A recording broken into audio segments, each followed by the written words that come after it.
You know, for as long as we've been around, there's this one huge question that has just bugged humanity. It gets right to the very core of who we are and what we're doing here.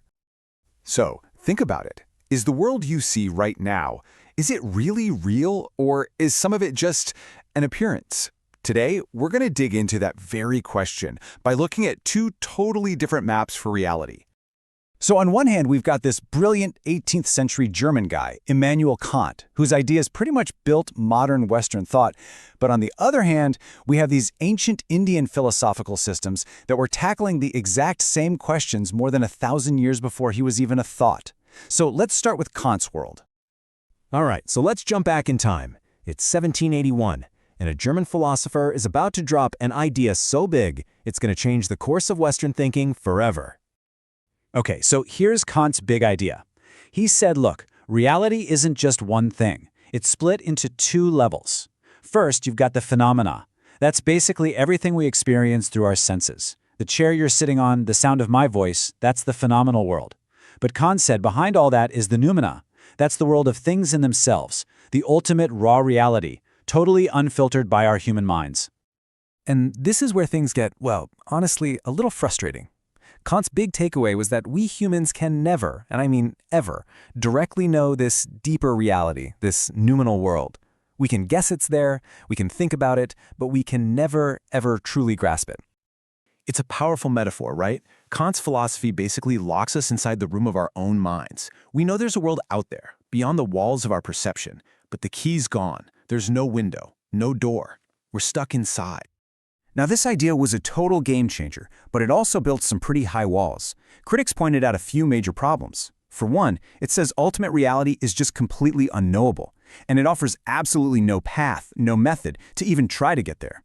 It's also pretty simple, just two categories. And this is a big one. Another philosopher, Hegel, pointed this out. If the appearances we see are based on a reality we can never know, then how can we even trust the appearances themselves? It's like trying to understand a shadow without having any clue what's casting it. Okay, so Kant's system basically leaves us locked in a room with no key. The question is, did someone else find one? To answer that, we've got to travel way, way back in time to a whole other part of the world where these ideas had been brewing for centuries. I mean, just look at this timeline. This is what's so mind-blowing. We're talking about Indian thinkers in the Upanishads exploring the nature of reality versus appearance when a lot of European philosophy was just getting started. By the time Adi Shankara came along in the 8th century, a full 1,000 years before Kant, this incredible, sophisticated system was already well established. So where Kant had two levels, the Indian school of thought known as Advaita Vedanta comes in with three. It's a much more nuanced picture. First, there's pratibhasika, the illusory reality. Think of your dreams, or when you mistake a rope for a snake in the dark. Your fear is real, but the snake just isn't there. Then there's vyavaharika, which is our shared everyday world of science and traffic laws. That's the rope for what it is. And finally, there's paramarthika, the absolute ultimate reality, which they call Brahman. Okay, and this next point is absolutely crucial. Advaita isn't saying our world is fake or false. The word they use is mithya. And a better way to think about it is illusory, or maybe relatively real. Like, think about a dream you had. While you were in it, it felt totally real, right? It had its own rules. Well, our everyday world is kind of like that. It's real, and it works on its own level, but it can be transcended by a higher truth, just like waking up completely changes the reality of the dream. And this leads us to the single biggest difference between these two ways of seeing the world. And it really changes everything. It all comes down to one word: accessibility. For Kant, that ultimate reality, the noumenon, it's locked away forever. It's basically a big do not enter sign for our minds. But for Advaita, the ultimate reality, Brahman, it's not just something you can know about, it's something you can directly realize. It's a destination you can actually get to. And we're not talking about proving this in a lab with test tubes. The path here is through something called aparokṣānubhūti. It's a big word, but it just means a direct, immediate, personal experience of reality that goes way beyond just thinking about it. You know, it's the difference between reading a book about what honey tastes like and actually tasting it for yourself. And that's where these amazing phrases from the Upanishads like Tat Thwam Asi come in. It translates to, you are that. And you got to understand, these aren't just cool philosophical quotes. They are pointing to a potential reality. The goal isn't just to know that Brahman exists. The goal is to realize that you are Brahman. That's a universe of difference, right? One is just information. The other is total transformation. So, okay, when you put these two giant ideas side by side, what does it all mean?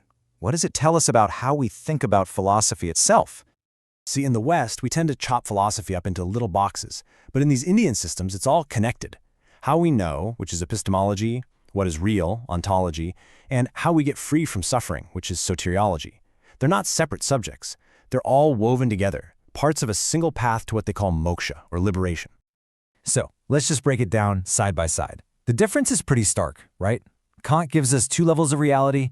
The Indian systems give us 3 or more. For Kant, ultimate reality is unknowable. In India, it's realizable. Kant's whole project is about mapping the limits of our knowledge. The Indian project is about achieving liberation. And maybe the biggest difference of all, Kant gives us no map, no practical steps. The Indian traditions are filled with detailed methods, like yoga and meditation, to actually get you there. Now, let's be super clear about something. The point here isn't to say that Kant was secretly reading the Upanishads. There's zero evidence for that. The real point is to challenge this kind of Eurocentric way of looking at philosophy, where we often act like these big ideas only popped up in Europe, when in reality, they're being explored in incredible depth for millennia somewhere else. And that leads us with one final, big question to chew on. You have one philosophical tradition that meticulously draws a map of the prison walls of our mind, and you have another that hands you a key and a set of instructions on how to find the door. So it makes you wonder, what is philosophy for? Is its real job just to map the walls of our knowledge, or is it to show us the doors hidden within them?